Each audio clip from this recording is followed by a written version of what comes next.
Hello everyone, আমি পিঙ্কি। আমার নতুন আরেকটি ভিডিওতে সবাইকে ওয়েলকাম এবং অনেক অনেক ভালোবাসা। তো সবাই কেমন আছেন? আশা করি ভালো আছেন, সুস্থ আছেন।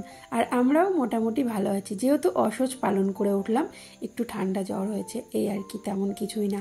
তো তোমাদেরকে বলেছিলাম না যে আমাদের অসহ্য, আমাদের বড়মা মারা গেছে।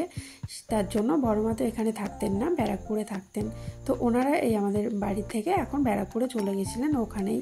তো আমরা এখন যাব। তো যেহেতু আমার শাশুড়ি মাকে নিয়ে যেতে বলেছে, বয়স্ক মানুষ, অনেক দিন বাদে আর যেতে পারবে কি না পারবে, তার জন্য দাদাভাই দিদিভাই অবশ্যই মাকে নিয়ে যেতে বলেছে।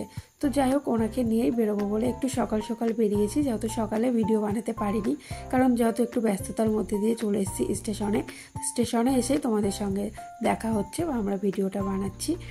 তো যাই হোক, এই যে সকালে ট্রেনটা ফাঁকা থাকবে, ভিড় কম থাকবে, ওর জন্যই একটু সকাল সকাল বেরিয়েছি। তো যাই হোক, দেখো ট্রেনটা ফাঁকাই ছিল, বেশ আরামেই আমরা ব্যারাকপুরে পৌঁছে গেছি। প্রথমে ফাঁকা ছিল, কিন্তু পরে আস্তে আস্তে ভিড় হয়ে গেছিলো। তো যাই হোক, আমরা জানলার সাইডে জায়গা নিয়ে বসে বেশ আরাম করে পৌঁছে গেছি ব্যারাকপুরে।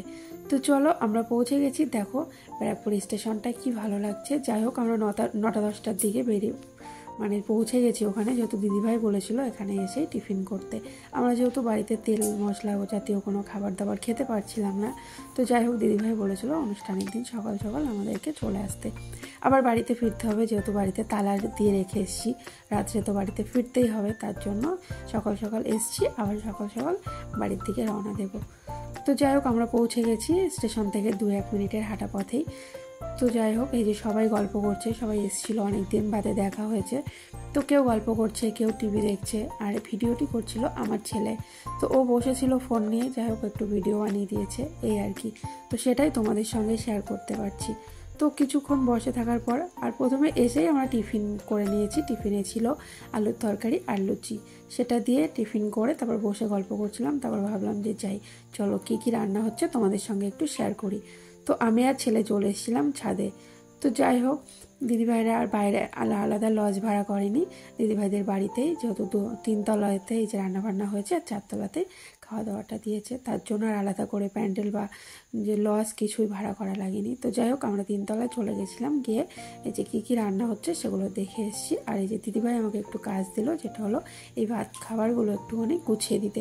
তো যাই হোক, আমি উপরে চলে এসেছি, এসে এই খাবার টাবারগুলো একটু গুছিয়ে নিলাম, দিদিভাইও ছিল আমার সঙ্গে। তো ফাইনালি খাবারটা গুছিয়ে দেওয়ার পর তারপর আমরা একটুখানি খাওয়া দাওয়া করে রেস্ট করে বেরিয়ে পড়েছিলাম বাড়ির দিকে।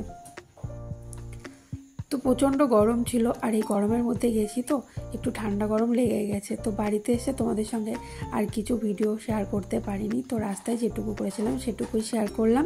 তো তোমাদের যদি ভালো লাগে একটা লাইক করো, আর পাশে থেকো। সবাই ভালো থেকো, সুস্থ থেকো, টাটা।